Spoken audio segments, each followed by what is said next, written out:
Hola a todos y bienvenidos a nuestro canal con Penny. Hola. Y yo soy Mary y hoy os traigo la novela de Mindhunter, Cazador de Mentes, de John Douglas y Mark Olshaker. Se trata de una novela que yo considero más de ensayo que no de true crime, ya que lo que hace es explicar la psicología detrás de los asesinos en serie, y está escrita por el agente del FBI retirado John E. Douglas y el escritor profesional Mark Olshaker. Es una novela que se publicó en 1995 y es de hecho la inspiración para la genial serie de Netflix Mindhunter, que desgraciadamente se canceló tras 2 temporadas, pero en esta serie se cambia el nombre de los agentes del FBI que trabajaron allí, ya que el protagonista de la serie, Holden Ford, está basado en la persona del propio John Douglas y Bill Tench es en realidad Robert Ressler. Del mismo modo, la mayoría de las personas que aparecen dentro de la serie se pueden relacionar con personas reales, además de que, por supuesto, los asesinos en serie y diferentes crímenes violentos que suceden en la serie son todos ellos reales y aparecen en el libro. En España actualmente está siendo publicado por la editorial Crítica con 424 páginas.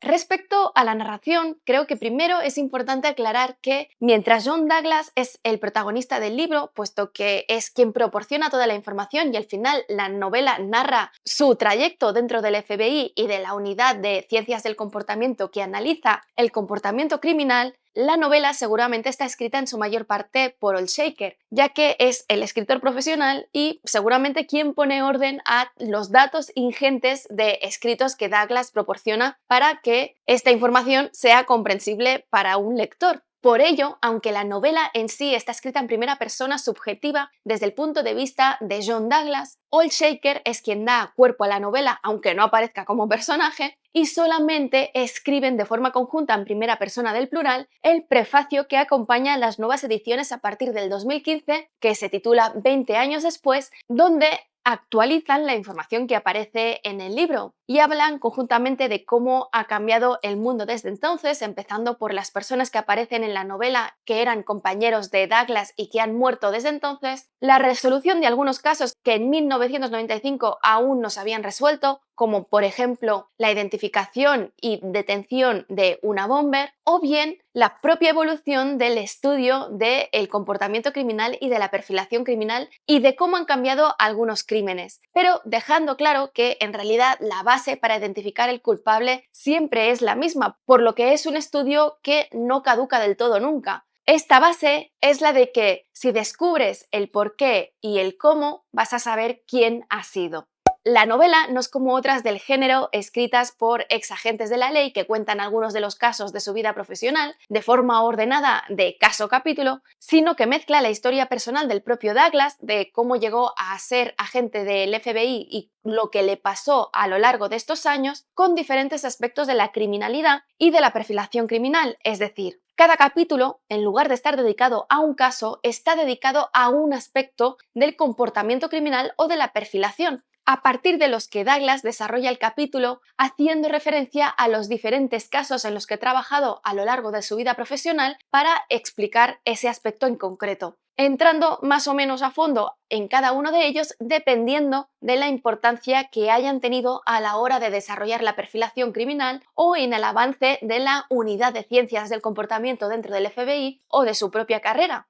Así que no os imaginéis el libro como la serie de Netflix, que es efectivamente un caso por capítulo, aunque es cierto que hay una investigación larga en el fondo de las temporadas. Como os he dicho, todos los casos que aparecen en la serie se pueden encontrar detallados en el libro. Por todo esto, el libro no siempre resulta una lectura fácil porque la narración salta de un caso a otro de forma constante, a veces en una misma línea, y es cierto que sigue un hilo de razonamiento lógico para saltar de un caso a otro, pero a veces va tan rápido que es difícil de seguir o de asimilar. Eso sin tener en cuenta que la escritura no ahorra en detalles grotescos porque al final el contenido del libro es el que es, así que también puede resultar un libro difícil de seguir a nivel emocional. Por todo ello, y creo que no de forma totalmente consciente, el libro es también un retrato de la persona de John Douglas, no solamente de sus experiencias biográficas, sino sobre todo de su forma de pensar y de la posición política que tiene. Una posición que de hecho no tenemos por qué compartir. Hay mucha gente que se lee la novela y John Douglas en sí no le cae bien por considerar que es egocéntrico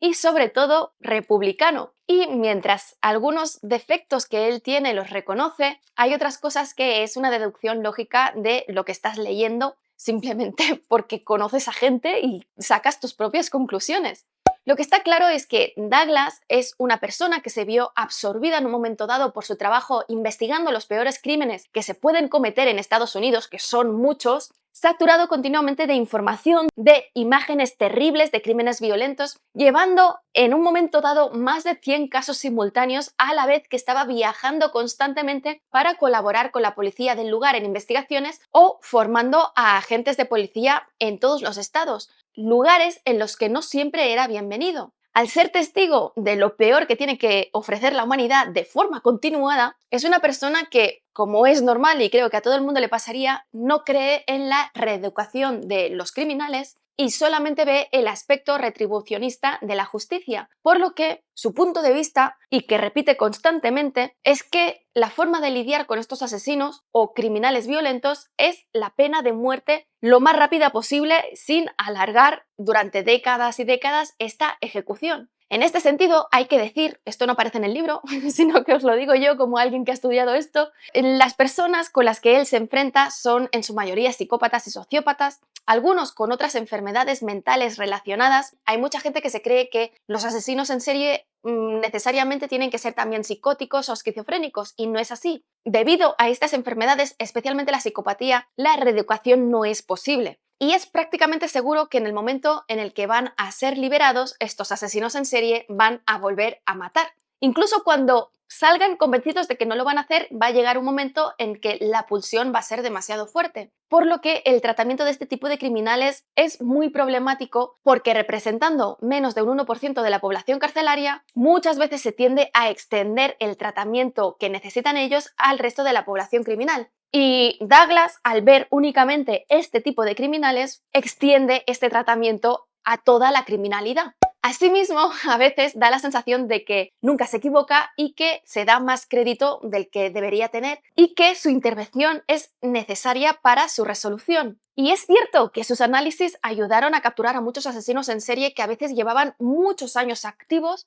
pero es difícil pensar que nunca se equivocase o que su participación fuese absolutamente necesaria para capturar al asesino, aunque seguramente en muchas ocasiones sí ayudó a hacerlo con más rapidez. Lo que está claro a lo largo del libro es que Douglas tiene una capacidad excepcional para la observación y los detalles, puesto que, como él mismo cuenta, llegó un momento que las consultas de la policía se basaban en enviarle fotografías de los asesinatos, así como el informe de la autopsia de la víctima e información sobre la misma, pero nunca sobre los sospechosos que podía tener la policía o su investigación para no verse influenciado. Solamente con esta información era capaz de emitir un perfil criminal del asesino muy aproximado al mismo y que incluso a veces la policía utilizaba no ya para encontrar un sospechoso, sino para cuando tenían un sospechoso de ese caso, ver si su perfilación coincidía con esa persona o no. Aún así, y sin dudar de que su trabajo realmente era muy importante para la detención de estos casos y de las personas que han seguido trabajando en su unidad, cuesta muchísimo aceptar que nunca se equivocase o cometiese errores, porque desde luego en el libro no aparecen, más cuando durante una larga temporada era el único de la unidad que trabajaba al 100% en este trabajo de campo y dando clases de formación a la policía por todos los Estados Unidos. Pero también debe reconocerse que a lo largo del libro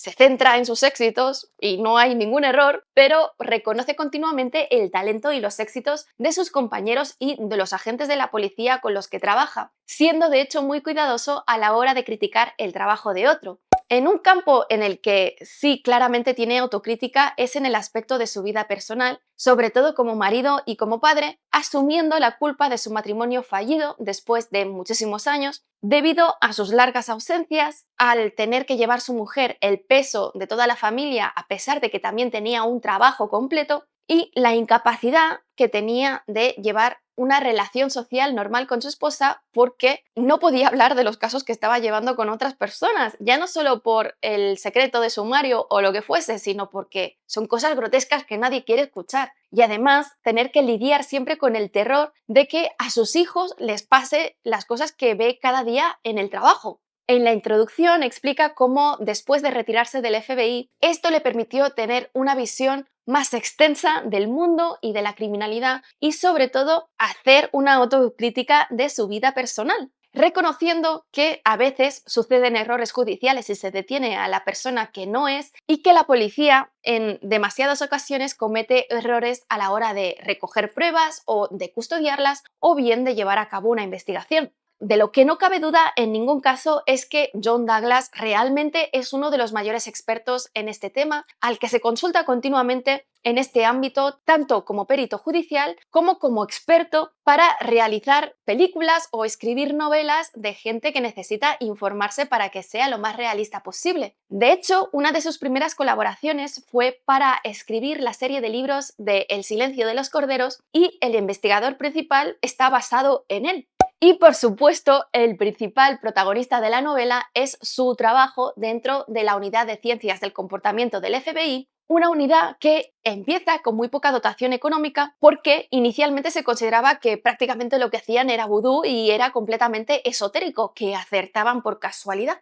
En las décadas que pasa allí, esta unidad pasa de ser una anécdota a ser consultada cada vez más, a desarrollar perfiles cada vez más concretos y ser cada vez más importante en la formación que ofrecen a agentes federales y a la policía con respecto al comportamiento criminal violento, pasando a tener un importante presupuesto para la continua investigación científica sobre esto y poder dar el apoyo necesario a las fuerzas policiales para detener a criminales violentos, no solamente asesinos en serie o asesinos en masa. Una distinción que, por cierto, se hace durante estos primeros años en los que Douglas forma parte de esta unidad. En definitiva, es una lectura que, desde mi punto de vista, es muy recomendable porque me interesan muchísimo estos temas, pero es una narración que no siempre es fácil de seguir, pero que sí que está bien escrita, simplemente que tiene estos saltos continuos de un caso a otro y que, por supuesto, su lectura puede resultar muy dura a nivel emocional por las cosas que se describen. En cuanto a la reseña, debido a esta estructura que os he comentado, pues va a ser muy diferente a las que normalmente hago. Douglas dedica las primeras páginas a sus aspectos más autobiográficos antes de llegar a formar parte del FBI, pero el primer capítulo lo dedica a explicar cómo este trabajo prácticamente lo mató en el año 83, ya que durante estos 6 años, desde el año 77 hasta el 83, él era el único miembro de la unidad que dedicaba el 100% de su tiempo a la investigación de campo, cosa que implicaba que pasase todos los días trabajando y viajando de un lugar a otro de Estados Unidos, tanto para investigar varios casos a la vez y dar apoyo a la policía, como para formar in situ a agentes de policía de allí, sin tomarse un día de descanso y sin poder dejar de pensar en los casos que tenía activos, porque realmente por cómo lo describe parece que estuviese convencido que su aportación al caso fuese esencial para poder cerrarlo, llegando a participar en esos momentos en más de 100 investigaciones. Además, en 1983 estaban activos algunos de los peores casos de asesinos en serie, especialmente el de el asesino de niños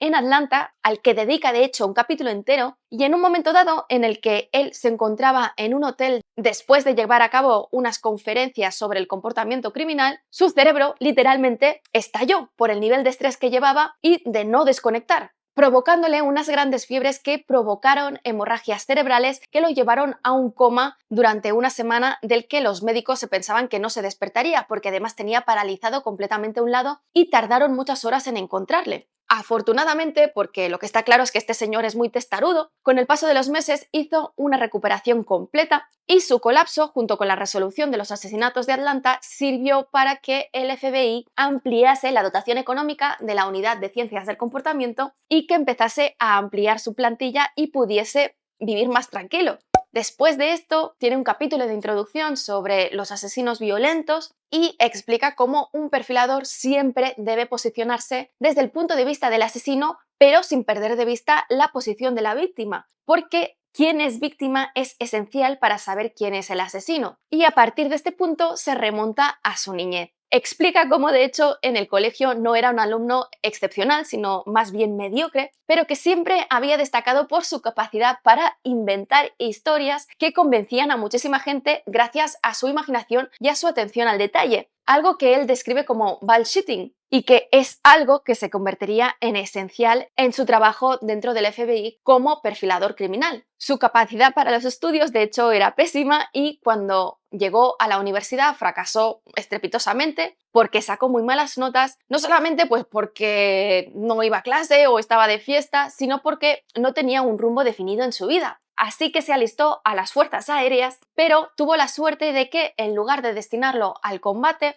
fue destinado a una de las bases aéreas dentro de Estados Unidos como una especie de periodista interno y personal de apoyo, donde aprovechó porque se les da la oportunidad a los militares, cosa que también sucede en España, de estudiar una carrera. Así que se sacó la carrera de Psicología Industrial en la Universidad de Nuevo México. Después de estos 4 años de servicio, decidió seguir su carrera profesional en el ámbito de la psicología y estaba haciendo sus estudios de graduado en psicología cuando conoció a un agente del FBI que reconoció en él su capacidad para la investigación. Así que Douglas decidió entrar en el FBI y después de la dura formación que tienen los agentes, fue a parar en uno de los peores destinos que podía tener en esos momentos, que era la ciudad de Detroit, donde acabó trabajando como francotirador en los FBI SWAT y después se convirtió en negociador de rehenes gracias a su formación en psicología, porque mientras estaba haciendo todo esto, se estaba también sacando un máster en psicología educacional.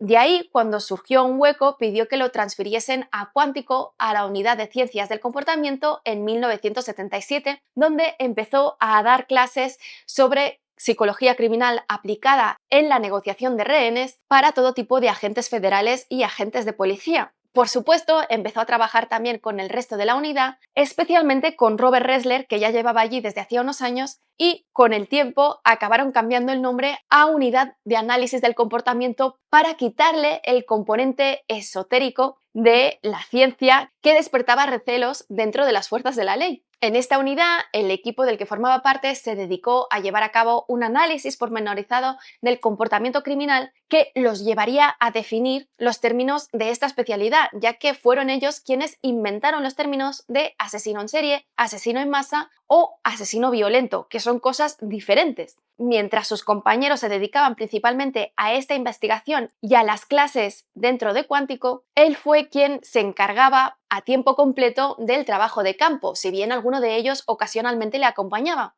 Fue en uno de estos viajes para dar una conferencia a un grupo de policías sobre el comportamiento criminal, creo que es con Robert Ressler, que se les ocurrió que sería interesante empezar a entrevistar a los asesinos en serie y criminales sexuales violentos que se encontraban en prisión en esos momentos para entender su comportamiento y mejorar sus herramientas predictivas al poder catalogar qué llevaba a una persona a cometer esos actos atroces. Inicialmente, estas entrevistas carecían de la autorización de sus superiores porque de hecho aprovechaban los viajes para ir a la cárcel más cercana donde hubiese un preso famoso, así que se movían en una especie de limbo. Pero a medida que sus conclusiones empezaron a dar sus frutos y a contribuir en casos abiertos y a ser reconocida su colaboración, recibieron la aprobación oficial y una mayor dotación económica para poder seguir con esta investigación y contratar a especialistas en psiquiatría clínica para poder ordenar sistemáticamente todos los datos que obtenían en estas entrevistas.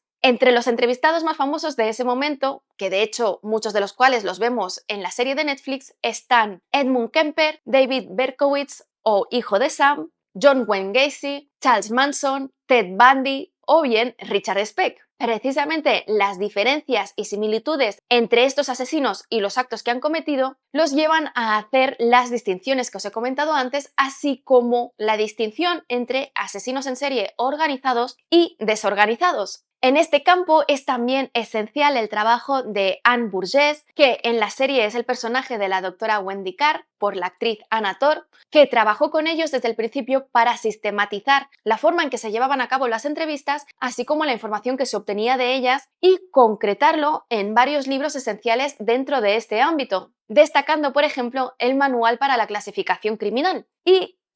Es así como los diferentes capítulos están organizados, porque cada uno de ellos destaca un aspecto del comportamiento criminal que iban descubriendo e investigando, y cómo estos aspectos se detallan en las diferentes investigaciones en las que participó Douglas, siguiendo este pensamiento lógico, partiendo de este aspecto por los diferentes casos. Algunos de estos temas que desarrolla son, por ejemplo, el hecho de que prácticamente todos los asesinos en serie sean hombres, que las mujeres son anecdóticas completamente, que muchos de estos asesinos tienen un componente sexual, que es la pulsión que los lleva a seguir matando incluso cuando no agreden sexualmente a la víctima, que normalmente y hasta hace poco de hecho los asesinatos se mantenían dentro de una misma raza. Si el asesino era blanco mataba a personas blancas, si el asesino era afroamericano mataba a afroamericanos, que muchos de los asesinos tienen alguna imperfección física o inadaptación social que los hace sentirse ajenos a la sociedad y cometen estos crímenes violentos en parte para recuperar el control sobre su vida, y que mientras los asesinos en serie victimizan a personas aleatorias que no conocen, los criminales violentos suelen tener un componente de relación social, normalmente alguien de su propia familia. Otros elementos que se van destacando en el libro son las diferentes técnicas proactivas que empiezan a utilizar para detener a los asesinos, destacando por supuesto las técnicas que se inventa el propio Douglas, que destacan de hecho por su originalidad, porque no se había pensado ni siquiera en ellas hasta ese momento, pero que precisamente por ello despiertan muchas veces el escepticismo entre sus compañeros y tardan en ser aprobadas, y que muchas veces no se aplicaban a tiempo por ello, retrasando a su modo de ver la captura de este asesino. Algunas de estas herramientas que han demostrado ser muy útiles y que se utilizan por todas las policías del mundo es el hecho de utilizar los medios de comunicación para dar información limitada y hacer reaccionar así al asesino o a las personas que lo puedan conocer, fotografiar a las personas que acuden al funeral de la víctima e investigar a las que quieren colaborar en la investigación criminal, porque muchas veces el asesino necesita formar parte de ello, hacer eventos conmemorativos de las víctimas de asesinos en serie e investigar a las personas que acuden allí, porque el asesino muchas veces va,